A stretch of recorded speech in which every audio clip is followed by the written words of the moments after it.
So there's really no question that this is one of the best ways to grow you as a podcaster, to grow your brand and to actually get your audience larger. Most hosts never achieve the results they hoped for.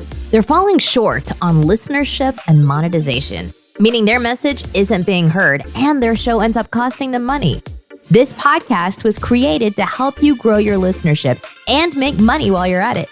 Get ready to take notes. Here's your host, Adam Adams. What's up, podcaster? It's your host, Adam A. Adams. And today we're talking a little bit about something that can help you grow your podcast, grow your influence, grow the amount of money that you can make, your income, and your impact. So let's talk about what that is. And that is getting booked on other people's podcasts. There's no secret that getting on other people's shows helps you to be able to grow your influence, grow your impact. And every single listener on those other shows, every listener ends up, they are already listeners of podcasts. Boom. How lucky is that? That means that it's obvious for them to easily be able to just check out your podcast, and they probably will. So there is a thing behind the thing. Okay, there's something special that can help you to be able to get booked on more podcasts. And what I wanted to share, well, there's two things. A, there's a resource where you can connect with other podcasters on Podbooker, Podmatch. We'll list those both down. Podbooker, we'll list Podmatch. If you want a paid way to do it, interview Valet. Tom Schwab is a phenomenal guy. I almost consider him a friend. He's a really close associate. I always send business to him. We've actually got an affiliate relationship with their company because it is the best one that I know of to be able to be booked on other people's podcasts. But those aren't what I want to talk to you about today. I want to talk about your one sheet. A one sheet. What's a one sheet? Well, it's one sheet. All right. Podcast over. See you guys later. Just kidding. All right. What is a one sheet? It is an advertisement for you. And it's something that you can send to a lot of different people. And I want to talk about 4 things that need to be on your one sheet, 2 more things that could be on your one sheet. And then I want to talk about what a one sheet even looks like. So let's go through it. Part 1. What are the 4 things that have to be on your one sheet? Write these down. Number 1 is a headshot.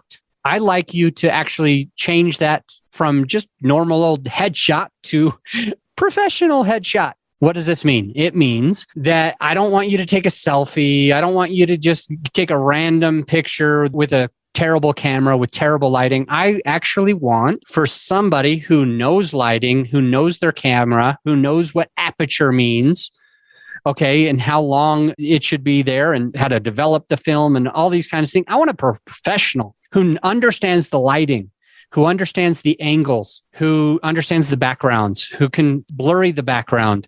All these random of things should happen. So number 1 is a headshot. And to get a bonus, it should be a professional headshot. It should be a real headshot. Okay. The second part, the second piece is a bio.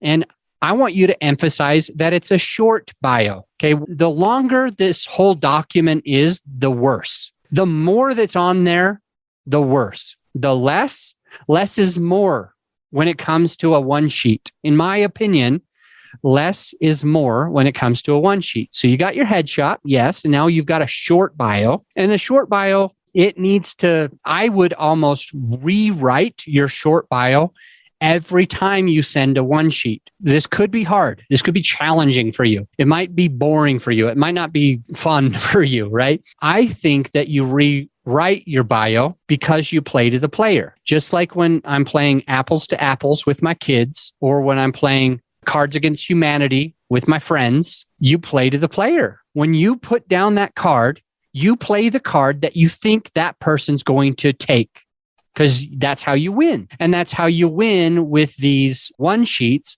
is to make sure that you're playing to the player. And so to do that, one podcast might be about this. Another podcast will be slightly different about this other thing. Another podcast will be more focused on the marketing part. One will be more focused on the technical part. And another one will be focused more on the advertising part. And another one will be focused more on the strategy part. And so what you do is you tweak your short bio and you say something like Adam Adams for the strategy podcast. Adam Adams is a podcaster. Adam Adams is a strategic podcaster who has found unique ways of getting his point across. Okay, something like that. I'm just throwing these out. It still is going to add value to you. Next, so there was one that was about the marketing. So Adam Adams has used his podcast to market and grow his business.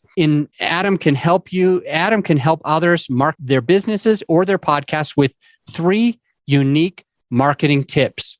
Now, that's my short bio, okay? It's not Adam Adams, grew up in Utah, was born on a polygamous colony, moved away. When he was 5, this happened. He was always a struggling kid, kind of shy, but then he had a podcast and blah, blah, blah, blah, blah, and blah, blah, blah, blah, blah. Adam's got 2 kids. One of them is this age. The other one is this age. Adams also has a pet. Adam also loves Jeeping. Adam also loves CrossFit and mountain biking. And he has pens on his desk. It's like, come on. We don't need to share all that shit, right? Just a short bio and play to the player. Third is just some interview topics or questions, interview suggestions. Okay. It's like you could ask, Adam could speak on the 3 pillars of influence of how to get in front of more people. Or you could put in, Adam, what are the 3 pillars of influence? So you can have a suggested question or suggested interview topics, right? And you want to list a few, not too many. In my opinion, 3 is the right number. Okay. When you're listing interview topics, interview questions, 3 is like the magical Goldilocks number. Okay. That was the third. Number 4 is you got to have your contact info. Okay. The 4 main things that have to be on your one sheet is a headshot, a bio, interview topics or questions that they could ask, suggested questions, and your contact info.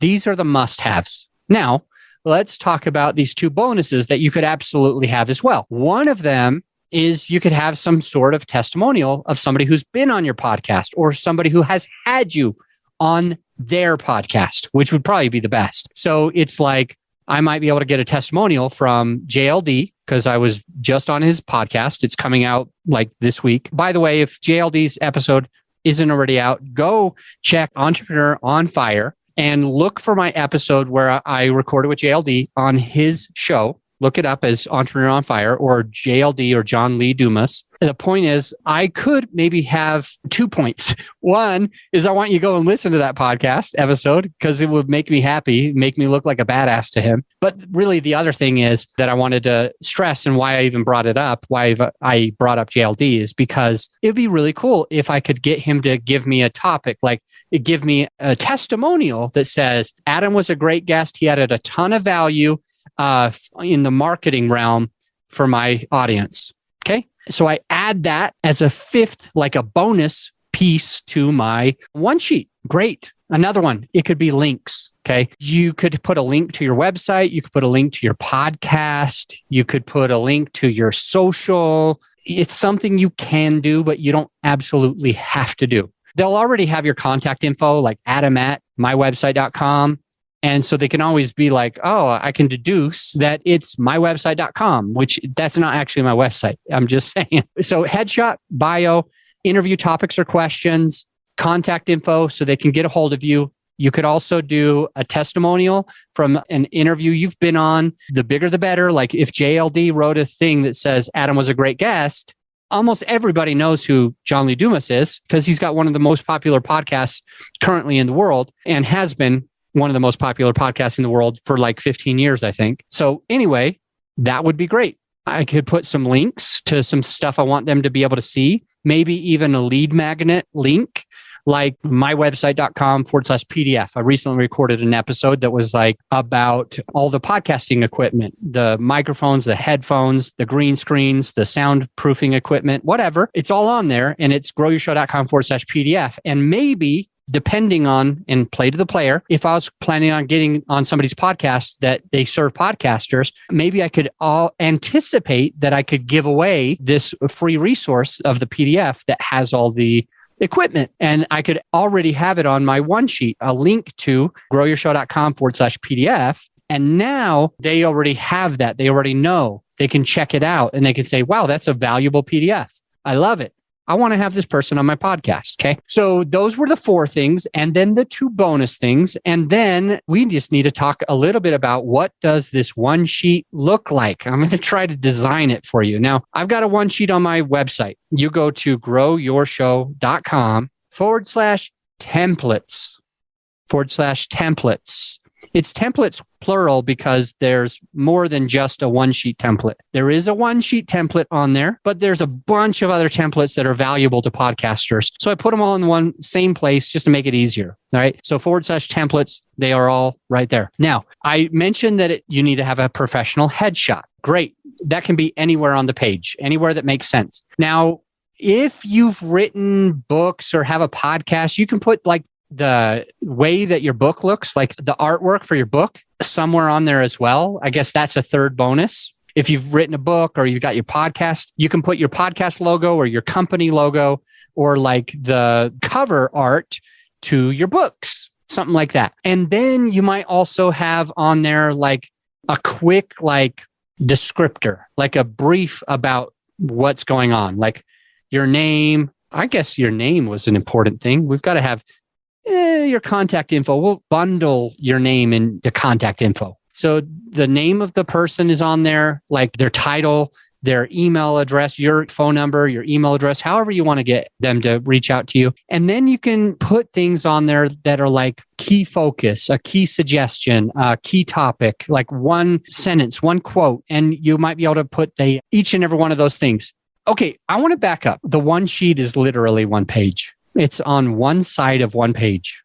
Okay. Less is more. Short and sweet is more. And then you'll have like suggested topics underneath and interview topics. And maybe you'll have like, what are those called? I'm calling it a watermark, but they're like headers and footers. You might be able to have a footer with your logo or something like that, or your email address could be in the footer. So really, you just want to make sure that it has definitely got all 4 of those parts and probably has the other 2 parts, and it's short and sweet. And the last thing that I'll say about how it looks is your company is going to have certain fonts. Your logo will have a certain font. Generally speaking, most companies out there, especially bigger companies, like we'll just use Coca-Cola as an example. They use like one font for one thing and a different font for lots of other things. And they might have a 3rd font, like an italicized, bold, or maybe it's in orange instead of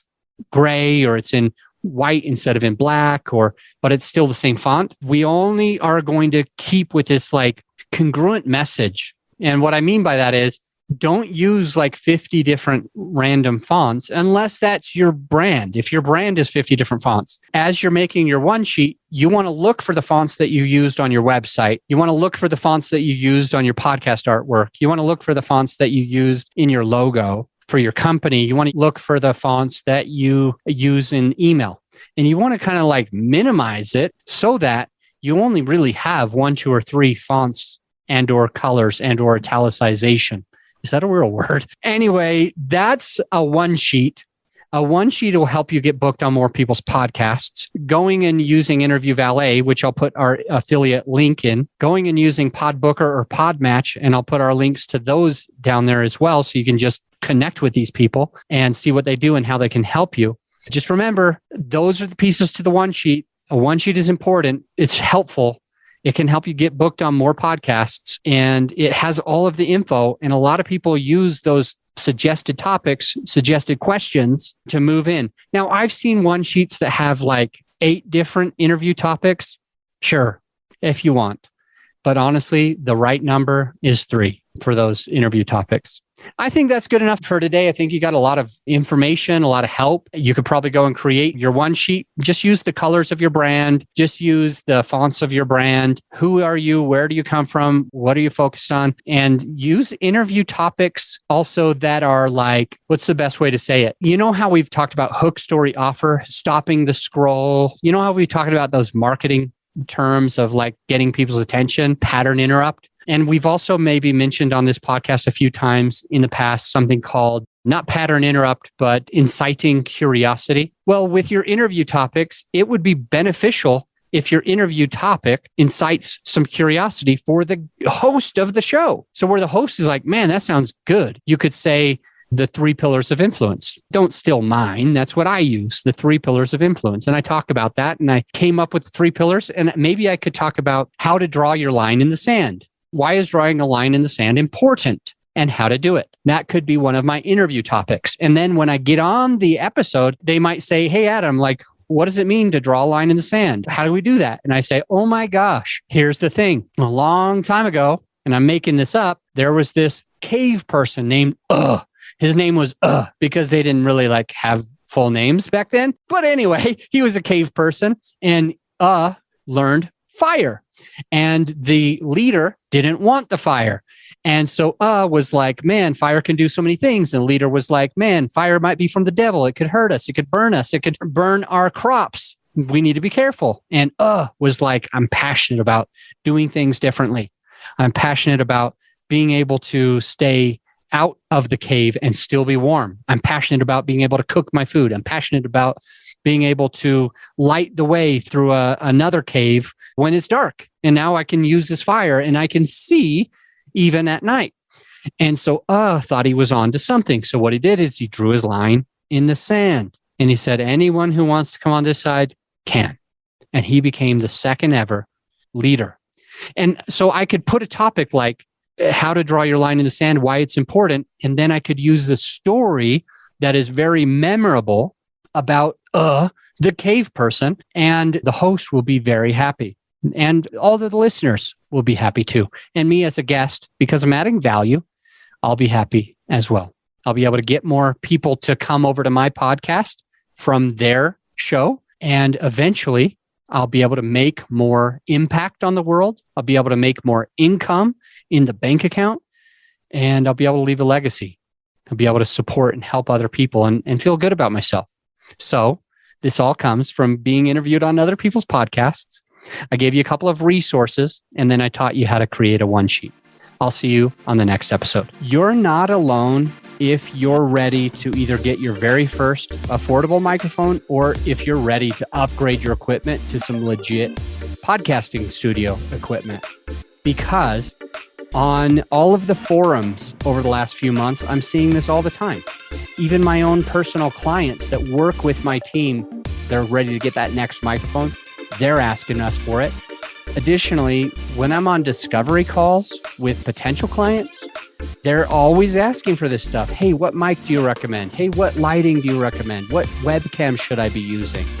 So many questions. And so what we did, my whole team has put together a PDF so that if you're one of those people who is looking to either get your very first affordable microphone, or if you're ready to upgrade your equipment to more professional podcast studio equipment, whether it's soundproofing or whatever, we've got you covered by going to growyourshow.com/PDF. And you can download the PDF for free, or right there on the webpage is everything that you would have, and you don't need to download the PDF. Either way, just go to growyourshow.com/PDF, which will put you to the podcasting equipment that me and my team have personally vetted.